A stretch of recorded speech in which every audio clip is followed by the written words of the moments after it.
Assalamualaikum warahmatullahi wabarakatuh. Perkenalkan, saya Patricia Sawajofni dengan nomor NIM 206121204. Di video ini saya akan menjelaskan tentang konsep tasawuf menurut Rabi'ah Al-Adawiyah dan juga Al-Ghazali untuk memenuhi tugas ulangan akhir semester mata kuliah Akhlak dan Tasawuf. Yang pertama yaitu konsep Rabi'ah Al-Adawiyah. Jadi Rabi'ah Al-Adawiyah adalah seorang tokoh sufi terkemuka yang bernama lengkap Rabi'ah binti Ismail Al-Adawiyah Al-Qosyiyah. Ia diberi nama dengan Rabi'ah karena ia merupakan putri keempat dari 3 putri lainnya. Dan ia lahir di Basrah sekitar tahun 95 atau 99 Hijriah atau 713 dan 717 Miladiah. Adapun yang menyebutkan bahwa tahun kelahirannya adalah 704 Miladiah. Rabi'ah Al-Adawiyah meninggal pada tahun 801 Miladiah.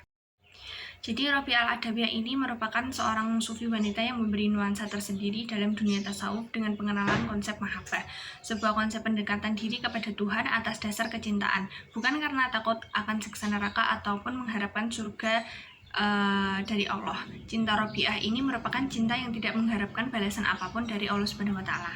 Rabi'ah Al-Adawiyah adalah seorang zahidah sejati. Beliau merupakan pelopor tasawuf mahabbah, yaitu penyerahan diri total kepada kekasih atau Allah, dan ia pun dikenang sebagai ibu para sufi besar.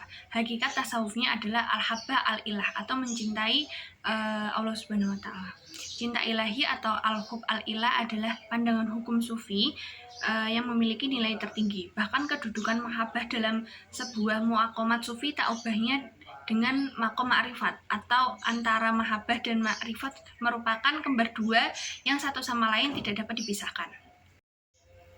Kemudian yang kedua yaitu konsep tasawuf menurut Al-Ghazali. Al-Ghazali bernama lengkap yaitu Abu Ahmad Muhammad bin Taus At-Tushi Asy-Syafi'i Al-Ghazali. Ia dipanggil Al-Ghazali karena ia lahir di Ghazalah atau suatu kota di Khurasan, Iran pada tahun 450 Hijriah atau 1058 Masehi.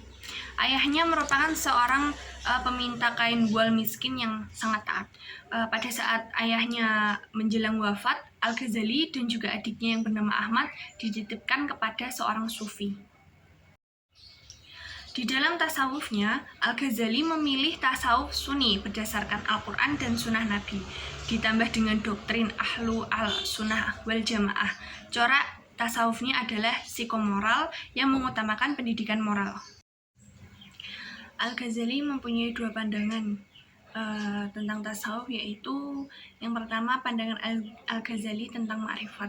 Menurut Al-Ghazali, ma'rifat adalah mengetahui rahasia Allah dan mengetahui peraturan-peraturan Tuhan tentang segala yang ada. Alat untuk memperoleh ma'rifat bersandar pada sir qalb dan roh. Pada saat sir qalb dan roh yang telah suci dan kosong itu dilimpahi cahaya Tuhan dan dapat mengetahui rahasia-rahasia Tuhan, kelak keduanya akan mengalami iluminasi atau kasyif dari Allah Subhanahu wa taala dengan menurunkan cahayanya kepada sang sufi, sehingga yang dilihatnya hanyalah Allah Subhanahu wa taala. Sampailah para sufi itu ke tingkat ma'rifat. Kemudian pandangan kedua Al-Ghazali yaitu tentang as-sa'adah. Menurut Al-Ghazali, kelezatan dan kebahagiaan yang paling tinggi adalah melihat Allah atau ru'yatullah.